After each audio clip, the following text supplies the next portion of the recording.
હું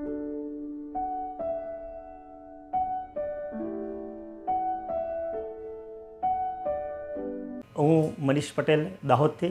અમારા ફાધર છે, એમને છેલ્લા 1.5-2 વર્ષથી હાર્ટની થોડી તકલીફ હતી. એમને ચાલવામાં તકલીફ હતી, બોલવામાં પણ તકલીફ પડતી હતી.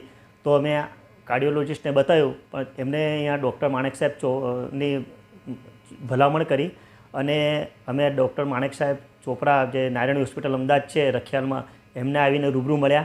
સરે અમને અમારી જોડે થોડી ડિસ્કશન કરી અને ઓપરેશન માટેની ભલામણ કરી.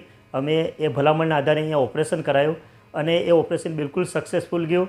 અત્યારે મારા ફાધર સારી રીતે ખાઈ શકે છે, બોલી શકે છે, ચાલી શકે છે, એમને કોઈ જ તકલીફ નથી. અને હું અત્યારે ડૉક્ટર સાહેબ અને એમના સ્ટાફ છે એમનો ખૂબ ખૂબ આભાર માનું છું. અત્યારે બિલકુલ એમને સારું છે અને સારી કન્ડિશનમાં છે. બાકીની વાત મારા ફાધર કરશે. મને હાર્ટની થોડી તકલીફ હતી અને એ પહેલાં મેં વાલ્વનું ઓપરેશન કરાવ્યું હતું.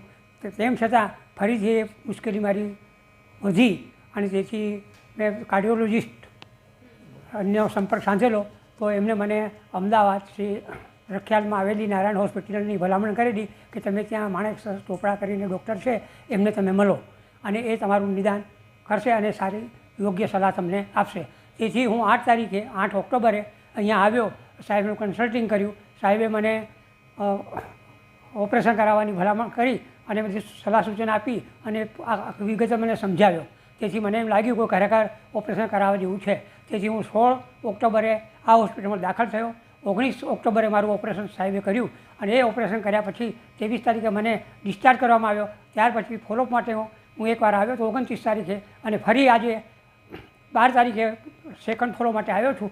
તો આજે મને સાહેબના રિપોર્ટ જોતા અને સાહેબે રિપોર્ટ જોઈ અને મને કીધું કે તમે ઓકે થઈ ગયા છો.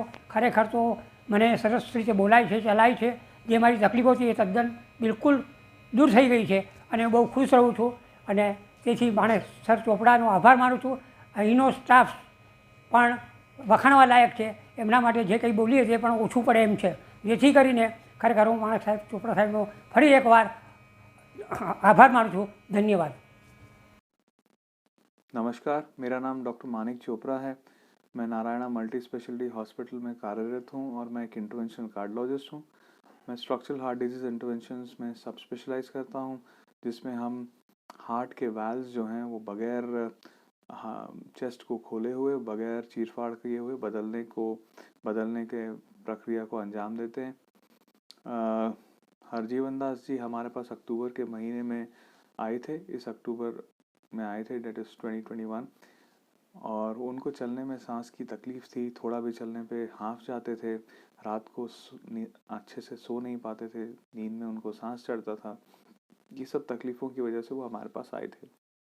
उनका 2009 में 2 वाल्व बदले गए थे, एओर्टिक वाल्व और माइट्रल वाल्व, और दोनों में टिश्यू वाल्व लगाया गया था.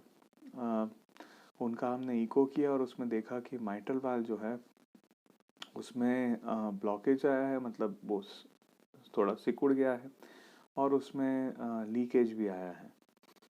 एओर्टिक वाल्व में हल्की फुल्की बीमारी थी, पर वो उसको कुछ करने का ज़रूरत नहीं लगता था. क्योंकि उनकी उम्र 75 ईयर्स थी, उनको सांस में चलने में बहुत ज़्यादा तकलीफ़ थी. उनका वज़न भी कम था और साथ में पहले एक बार चेस्ट सर्जरी हो चुकी थी, डबल वाल्व रिप्लेसमेंट हो चुका था.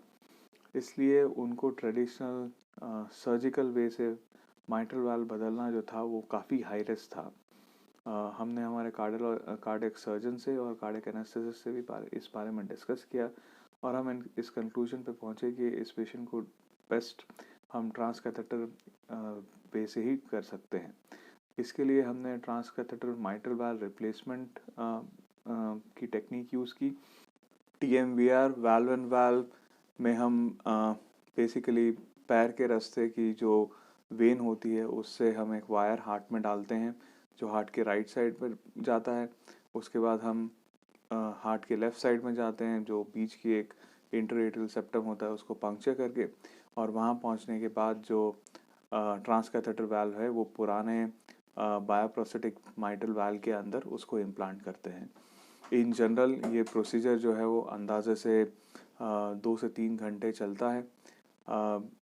अगले प्रोसीजर ख़त्म होने के बाद पेशेंट को ICU में शिफ्ट किया जाता है और आईसीयू में करीबन मरीज़ 1 दिन रह के नेक्स्ट डे मॉर्निंग आईसीयू से वार्ड में शिफ्ट होता है। 2 से 3 दिन वार्ड में रहने के बाद पेशेंट को हम डिस्चार्ज करते हैं। इसमें एडवांटेज ये है कि प्रोसीजर से रिकवरी फास्ट है और प्रोसीजर करने का जो रिस्क है वो काफ़ी कम है सर्जरी के कंपैरिजन में। ट्रेडिशनल सर्जरी में पेशेंट का चेस्ट खोलना पड़ता है, हार्ट को बंद करना पड़ता है, उसके बाद वाल्व चेंज करने के बाद पेशेंट को आईसीयू में शिफ्ट करते हैं, जिसमें 2 से 3 दिन आईसीयू में कम से कम लगते हैं, हफ्ते से 10 दिन करीबन हॉस्पिटल में लगते हैं, महीने के ऊपर रिकवरी में लगता है।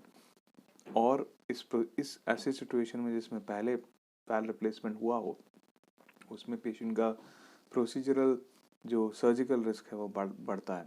सो इसीलिए हम transcatheter aortic mitral valve replacement ऐसे पेशेंट्स में प्रेफर करते हैं।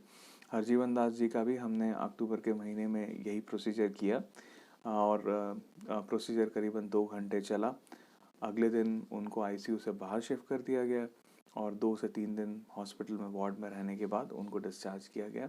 अब उनको सांस लेने में कोई तकलीफ़ नहीं है, वो अच्छे से चल सकते हैं और उनके इको में नया जो माइट्रल वाल्व लगा हुआ है, जो हमने अब इम्प्लांट किया है, वो अच्छे से काम कर रहा है, उसमें कोई ब्लॉकेज नहीं है और कोई लीकेज नहीं है। धन्यवाद।